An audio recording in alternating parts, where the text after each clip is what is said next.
Hi, this is Joe at the Small Wood Shop. Today I'm going to share some of the things I found out about making humidors. This is the first one I made a few years ago. You almost have to have two knobs on these things because when you put this cedar in here, it really tightens everything up. It's hard to open with just one knob. I did some reading. You can put three kind of woods inside here.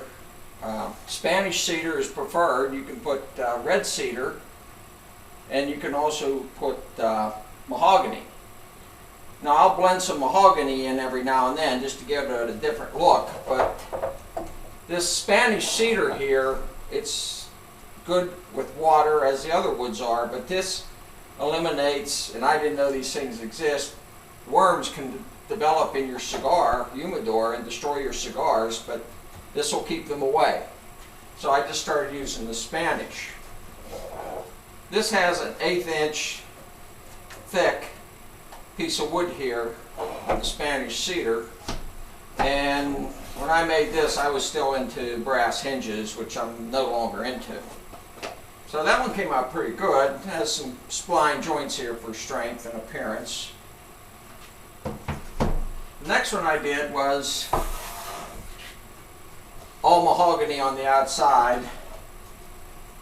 I bought a bunch of veneers one time. At one time I knew what they all were. This may be canary wood. This one came out fairly well. There's a couple jars in there with sponges. Again, I used the 1/8 inch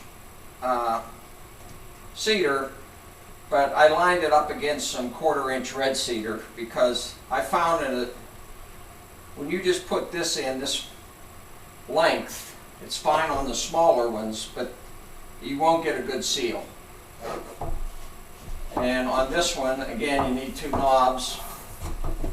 I went to and made my own wood hinges. A lot of fun. It takes a while. You get the hang of it. The next one is made from this really old oak, and see, this is nothing here. That's because I have to change this. This is the narrow cedar again, and it just, see how it bends? So I have to change that and put the thicker 1/4 inch.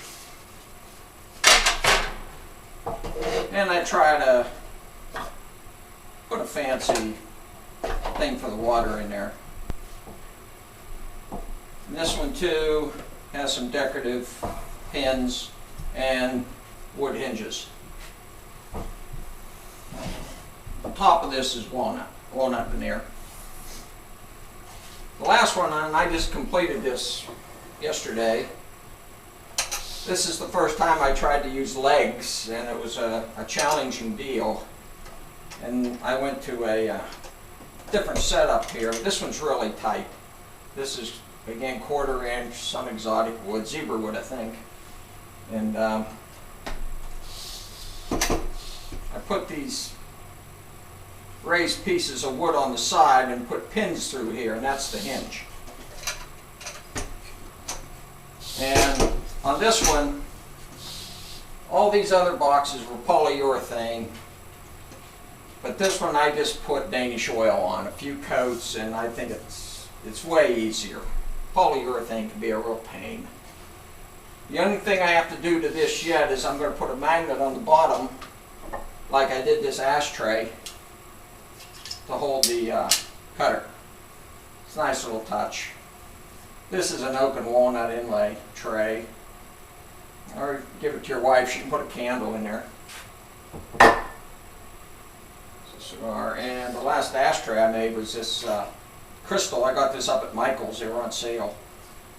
Came out pretty nice. This box here originally, and these are the things you learn. I got a flat piece of walnut that I took down to 1/2 inch. But what happened when I inlaid this cedar in here, it just warped this. So it has a belly in it. So I had to go to the build up kind here. This is like 1 inch thick, and with the cedar it's like 1.5 inches. So it come out good now. This needs another coat of the Danish oil on. And we put decorative brass pins in our work just to distinguish ourselves. So that's it on the humidor front. Thanks for watching.